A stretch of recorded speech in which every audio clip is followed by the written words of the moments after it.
Bienheureux Frédéric Ozanam. 1813-1853.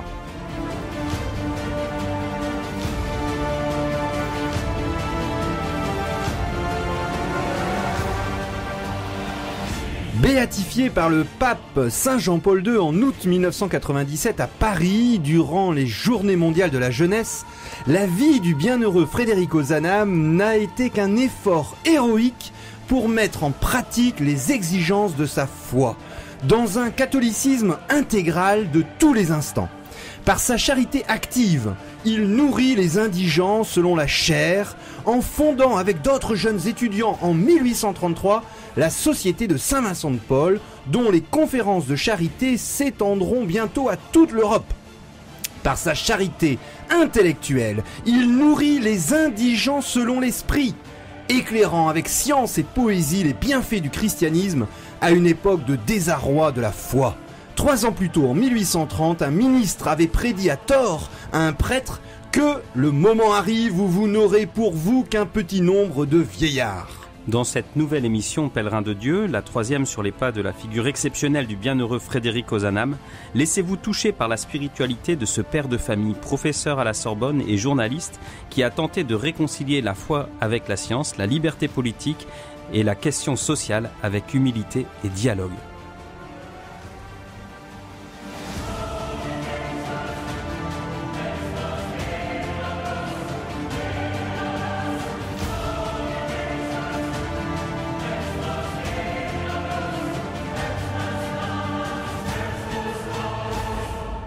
De Dieu avec Franck Bétoir et le père Jean-Baptiste Masson sur RCF Nord-de-France.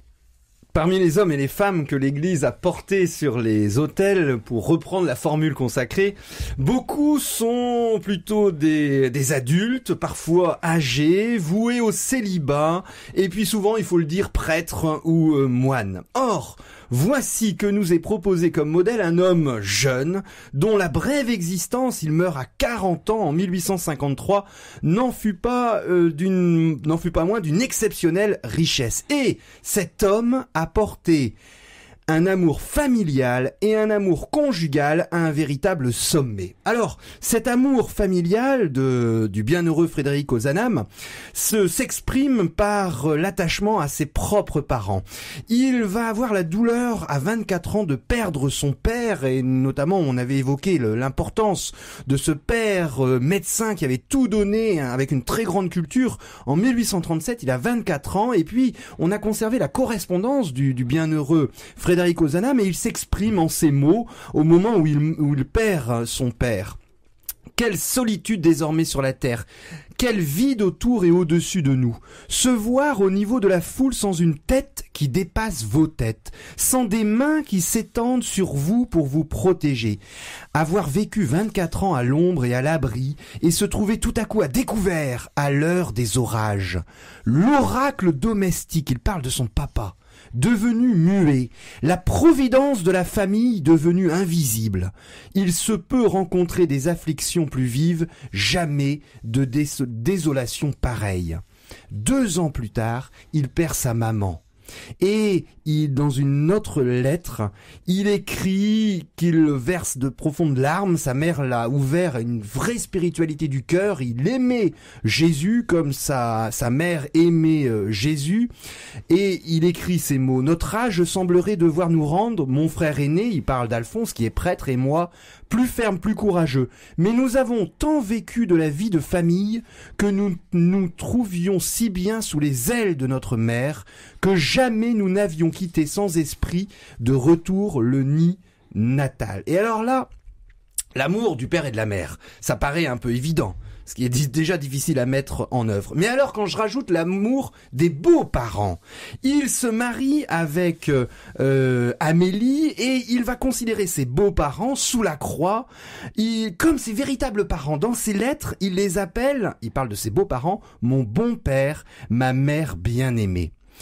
En 1841, il épouse, après avoir longuement médité sa vocation, à Lyon, Amélie Sous-la-Croix, qui est la fille du recteur de l'Académie de Lyon. Et il va, quelques années après, 4 années plus tard, il va avoir le bonheur d'avoir une petite fille avec des événements douloureux, notamment plusieurs fausses couches qu'il va appeler Marie. Et là, on a véritablement, dans la naissance de sa petite fille, il a des mots très tendres à la fois pour sa femme. C'est un professeur d'université, donc il s'en va un petit peu dans toute l'Europe. Et puis, il a ces mots dans ses lettres. Il parle de sa femme Amélie, ma bien-aimée, ma tendre bien-aimée, ma belle et chère âme. Et je prends un autre exemple de ses lettres. Ma bien-aimée, j'attendais avec toute l'ardeur de l'espérance ta chère lettre de ce matin. Tu ne me dis pas si tu avais bien dormi, si ton malaise était plus grave qu'à l'ordinaire, comment vont tes pauvres yeux, mais tu me le diras dans ta prochaine réponse. Et dernier point, sa fille, Marie, qu'il a à 32 ans, il a cette formidable lettre sur la naissance de sa fille. Cher ami, tu connaîtras ces émotions lorsqu'au bout de plusieurs heures de douleur horrible, on entend le dernier cri de la mère et le premier cri du nouveau-né. Lorsqu'on voit tout à coup paraître cette petite créature, mais cette créature immortelle dont on devient le dépositaire. Ah, il se passe alors au fond des entrailles, non pas métaphoriquement, mais réellement, physiquement, je ne sais quoi de terrible et de souverainement doux. Il y a un bouleversement de toute l'organisation et de toute l'âme, et on sent comme la main de Dieu qui vous remanie intérieurement et qui vous pétrit un cœur nouveau. Ce qui est très beau avec ce mariage entre Frédéric Ozanam et Amélie Sous-la-Croix, c'est qu'il y a comme une certaine transformation de l'histoire d'amour, de quelque chose d'assez romantique qui s'exprime dans les termes de l'époque à une alliance beaucoup plus concrète et finalement un amour qui va se constituer avec le temps.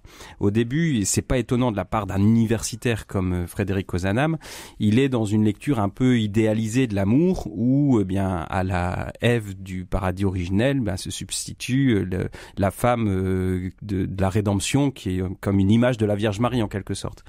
Alors il a des mots assez idéalisés pour décrire sa relation avec Amélie Sous-la-Croix et il y a une certaine déception notamment liée au caractère un peu intrusif des parents d'Amélie Sous-la-Croix.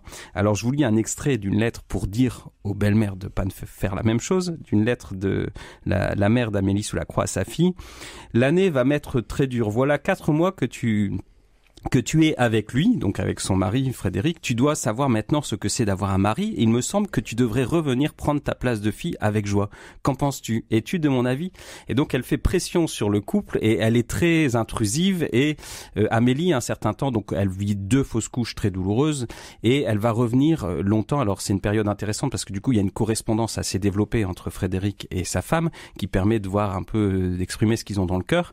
Mais c'est une période difficile où finalement ils vont apprendre à se trouver, à s'apprécier, à s'aimer. Ils vont passer par un certain nombre de désillusions et aboutir sur un amour beaucoup moins idéalisé, mais plus de choix et de s'aimer et découvrir à travers les défauts, les qualités l'un de l'autre, comment ils peuvent s'aimer concrètement dans le quotidien de la vie avec un attachement très fort, un amour très puissant, voilà, qui va les unir au quotidien et que Amélie va prolonger après, plus tard, en faisant connaître l'œuvre de son mari une fois qu'il sera décédé.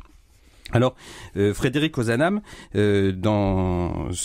outre cette vie privée qui est assez peu connue, continue son œuvre de propagation de la foi, notamment en s'inscrivant dans un certain nombre de choses qui existent à l'époque. J'ai mentionné la propagation de la foi, qui était connue comme donc une œuvre fondée par Pauline Jaricot à Lyon, et ça dit aussi un peu l'ampleur du personnage. Donc, il va s'investir dans cette œuvre qui fait connaître un peu les missions partout dans le monde. Du côté universitaire, il s'intéresse à la propagation de la foi donc en France, mais le fait de le faire connaître tel que ça se passe dans l'émission, c'est aussi un appui puissant, et donc il va être un des rédacteurs de ce journal de la propagation de la foi et jouer aussi un rôle important dans le fonctionnement de cette organisation qui va l'amener à voyager beaucoup.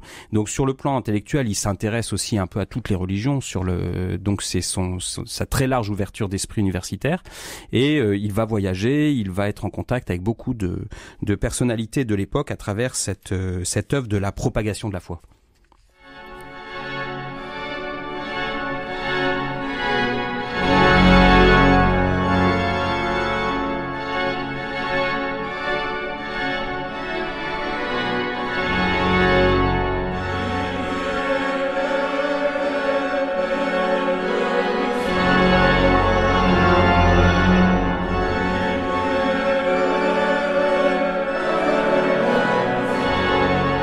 Pèlerin de Dieu avec Franck Bétoir et le Père Jean-Baptiste Masson sur RCF Nord-de-France. Nous sommes avec le bienheureux Frédéric Ozanam, ce grand intellectuel universitaire à la Sorbonne, au milieu des années 1800 du 19e siècle, entre 1844 et 1853. Il va mourir à 40 ans et entre 31 et 40 ans, il va mener une carrière universitaire reconnue. Alors c'est un savant à l'ancienne, on va dire. D'abord, il parlait le latin comme une langue vivante, et il va avoir une ouverture d'esprit. Je prends quelques exemples. Il va apprendre le sanskrit pour déchiffrer les textes sacrés des hindous. Il va s'intéresser à Confucius, au bouddhisme, et puis surtout il va avoir un enseignement très exigeant. Il est admis à la chaire de littérature comparée, et pour montrer un petit peu qu'il prend sa vocation d'universitaire au sérieux, comme un sacerdoce, il doit faire un cours sur la littérature allemande. Eh bien, il va aller en Allemagne.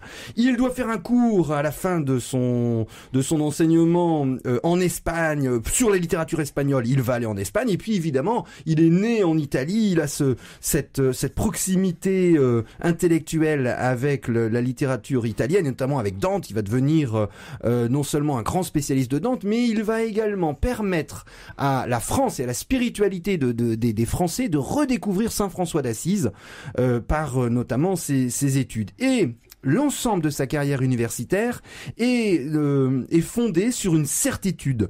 C'est que c'est l'Église qui a recueilli l'héritage de l'Antiquité et du paganisme barbare. Et donc il va imaginer plusieurs volumes, une grande œuvre qui voulait embrasser l'histoire de la civilisation des temps barbares à l'époque de Dante. En fait, il prend le Moyen-Âge pour étudier l'histoire et montrer comment finalement le christianisme, c'était la thèse à l'époque. On pensait que la fin de l'Empire romain s'était effondré à cause des chrétiens.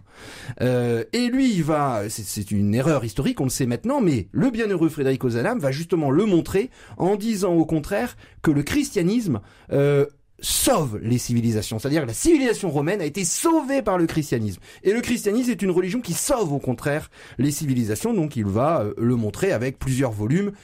La maladie le prendra de court et il ne pourra pas achever tous ses projets. Et je citerai un dernier exemple complètement à la fin de sa vie. Nous sommes en 1851, alors on reconnaît, c'est Louis-Napoléon Bonaparte qui prend le pouvoir, et donc il y a les universitaires qui savent pas s'ils peuvent continuer à faire cours ou pas, et là, il est un an avant, il a déjà la maladie, il va mourir l'année suivante, et il arrive devant les étudiants médusés qui l'acclament. On sait pas parce qu'il y a des rumeurs comme quoi les professeurs s'en vont, et pourtant payés par l'État, ils vont pas assurer les cours, et puis il prononce ces paroles admirables. Messieurs, il parle aux étudiants, on reproche à notre siècle d'être un siècle d'égoïsme. Et l'on dit les professeurs atteints de l'épidémie générale. Cependant, c'est ici que nous altérons nos santé. C'est ici que nous usons nos forces. Je ne m'en plains pas. Notre vie, ma vie, vous appartient. Nous vous la devons jusqu'au dernier souffle et vous l'aurez. Quant à moi, messieurs, si je meurs, ce sera à votre service. Alors, à l'origine de ces études, le projet universitaire de Frédéric Ozanam est absolument considérable. Et donc, il veut fonder en raison, en quelque sorte, le christianisme, et donc il se rend compte que par rapport à l'université, ça demande un travail de recherche et un travail d'une ampleur extraordinaire.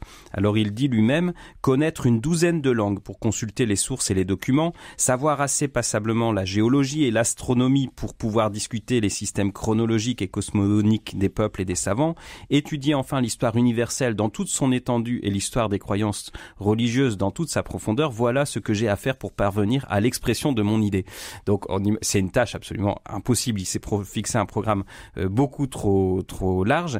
Alors il va rectifier en quelque sorte tout en gardant cette ampleur avec cette connaissance, cette culture générale absolument extraordinaire. Il s'aperçoit que pour mener un projet universitaire crédible et solide, il faut approfondir. Et c'est là qu'il va se plonger, particulièrement dans la littérature italienne dans un premier temps, et Dante, et puis ensuite approfondir, aller à fond des sujets en creusant un sillon beaucoup plus précis.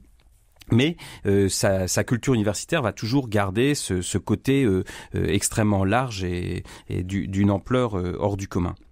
Alors aussi au niveau universitaire, c'était un besogneux. Il faut pas imaginer quelqu'un avec de la facilité. Notamment, il avait une certaine timidité et donc ça mettait un peu de temps à chauffer quand se mettait à enseigner. Et donc au début, il pouvait même être un peu mal à l'aise son auditoire par sa maladresse. Et puis avec un feu qui montait du dedans en quelque sorte.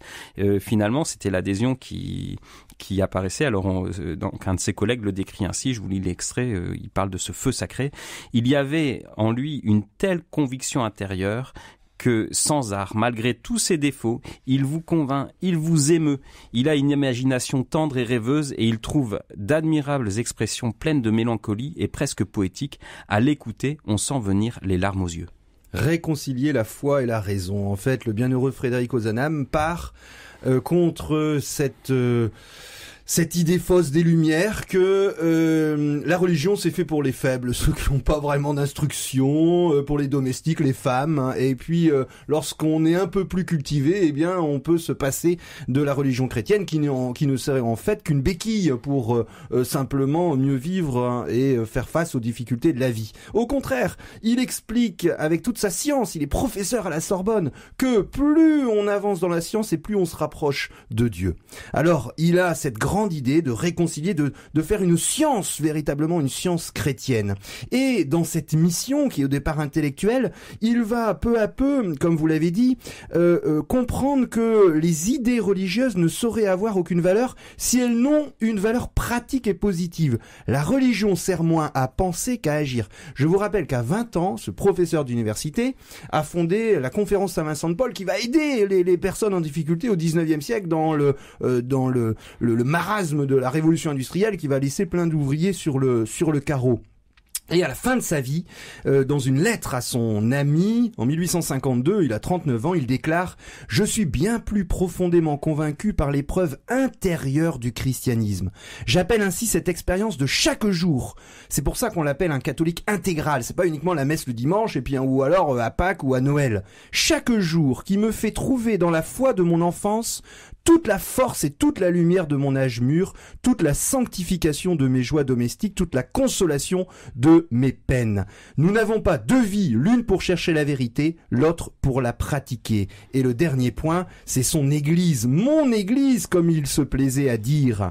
Et il a un amour pour la sainte église catholique romaine, et à l'époque, au 19e siècle, c'était compliqué de l'avoir, cet amour pour la sainte église catholique romaine, au sein de laquelle il a été baptisé, élevé, instruit, et qui a ses yeux à l'immense supériorité d'avoir à sa tête un pape, un pontife, dont l'autorité est le reflet de celle de Dieu. Et dernier point, c'est que ce scientifique avait un respect très profond des positions de ceux qui ne les partagent pas.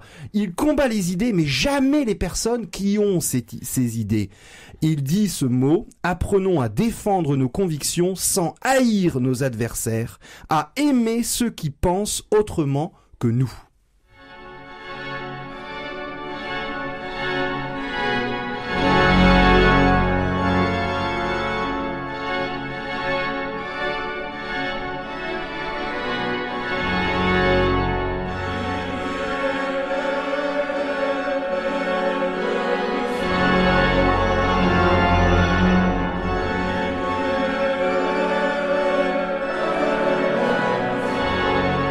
Pèlerin de Dieu avec Franck Bétoir et le Père Jean-Baptiste Masson sur RCF Nord-de-France.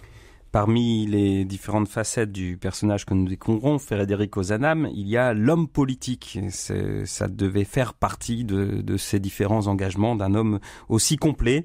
Il est dans un contexte où il va évoluer selon les époques. Alors, il grandit dans le contexte de la Restauration, où on est dans une monarchie qui est formellement catholique. Donc, c'est la restauration de l'Ancien Régime avec donc toutes les appellations impériales deviennent royales et la religion d'État, c'est le catholicisme. Alors pour la cause en quelque sorte de la foi chrétienne, c'est absolument catastrophique puisque l'État et le roi, aussi bien Louis XVIII que Charles X, assez peu de convictions intimes et intérieures, mais maintiennent le faste et le décorum d'un régime qui paraît aux yeux de la population pour le moins suranné. Et donc il faut rechristianiser les cœurs et toucher les cœurs et les consciences. Et donc progressivement les convictions royalistes de Frédéric Ozanam, monarchiste tels que beaucoup de catholiques les partageaient à l'époque, vont s'effriter et il va devenir républicain avec donc cette évolution. Elle aboutit à ce mot qu'il tient quelque temps avant la révolution de 48, passons aux barbares, c'est-à-dire donc dans la culture, de la même façon que le christianisme dans l'Antiquité romaine était passé au peuple barbare et avait permis le maintien de la culture romaine, de la culture antique, en faisant ce passage politique de s'intéresser aux barbares et à la culture politique nouvelle qu'ils apportaient. De même, le christianisme devait faire cette mutation de lâcher les convictions monarchiques et l'ancien régime, pour passer à la République et s'engager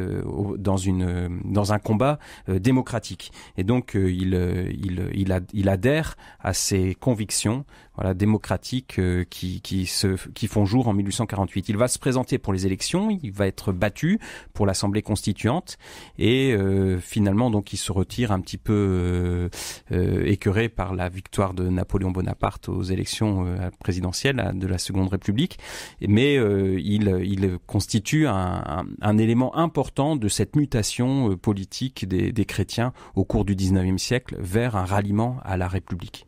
Oui, alors ce passage aux barbares, en fait, ça fait référence au baptême de Clovis, à la christianisation des Francs et puis de tous les peuples barbares qui vont prendre le pouvoir après la fin de l'Empire romain.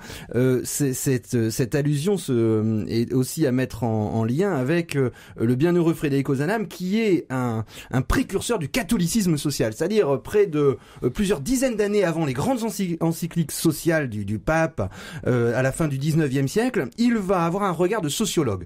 La société change, c'est la révolution industrielle, mais à partir du constat qu'ont fait Marx et puis de cette lutte profonde entre les riches et puis les bourgeois et puis les pauvres et les ouvriers, le bienheureux Frédéric Ozanam va dire cette lutte des classes, il faut complètement la dépasser. Et qui peut permettre de la dépasser? Les chrétiens. Les chrétiens peuvent ramener, c'était ça le sens de la Saint-Vincent de Paul, la société de Saint-Vincent de Paul, c'est de rassembler les riches et les pauvres dans cette médiation chrétienne. Alors il parle d'une justice qui ne peut être sauvée que par la charité. Et il va avoir ces mots quelquefois assez durs pour le clergé. Donc vous voyez, il est sur une ligne de crête, il est attaqué par les socialistes et par tous ceux qui veulent vraiment une révolution sociale, sans Dieu. Et puis de l'autre côté, il est attaqué, donc à sa gauche, et à sa droite, il est attaqué par les catholiques monarchistes et puis assez traditionnalistes qui ne veulent pas parler de ce monde nouveau qui apparaît. Et notamment par certains membres du clergé, il va avoir ces mots quand même assez forts. Il a un frère prêtre et qui était à Lille d'ailleurs, et il va lui écrire cette lettre qui s'adresse à son frère, et il va l'interpeller. Vous ne remplissez pas véritablement votre mission. Il parle à son frère prêtre. Si un plus grand nombre de chrétiens et surtout d'ecclésiastiques s'étaient occupés des ouvriers depuis 10 ans, nous serions plus sûrs de l'avenir. On est dans un contexte de révolution sociale. Et encore, il faut que les curés renoncent à leur petite paroisse bourgeoise, nous sommes en 1850, troupeau d'élite au milieu d'une immense population qu'ils ne connaissent pas. Alors, Frédéric Ozanam est atteint par une maladie dont il va mourir, qui est une tuberculose rénale. Et il va progressivement être sa santé va décliner de façon assez forte dans les 10 dernières années de sa vie, avec des alertes un peu plus grandes à certaines époques. Alors en 1846, il a de plus en plus de mal à remplir ses obligations de professeur, et il demande et obtient une mission en Italie, qui était vraiment son sujet de prédilection, notamment la littérature italienne, qui a été son premier sujet de recherche toute sa vie.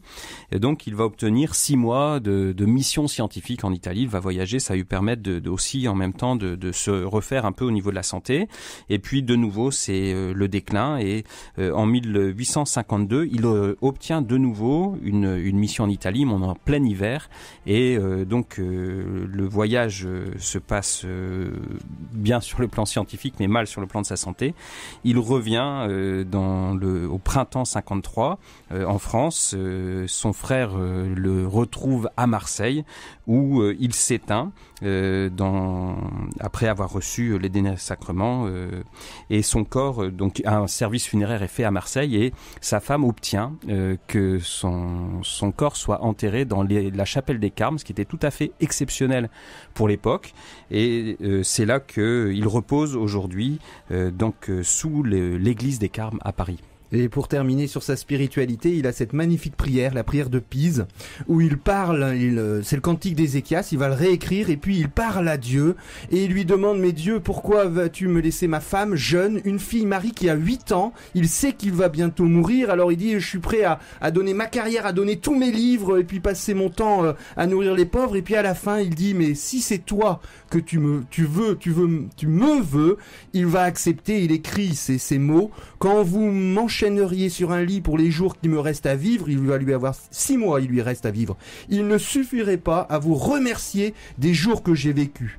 Ah, si ces pages sont les dernières que j'écris, qu'elles soient un hymne à votre bonté.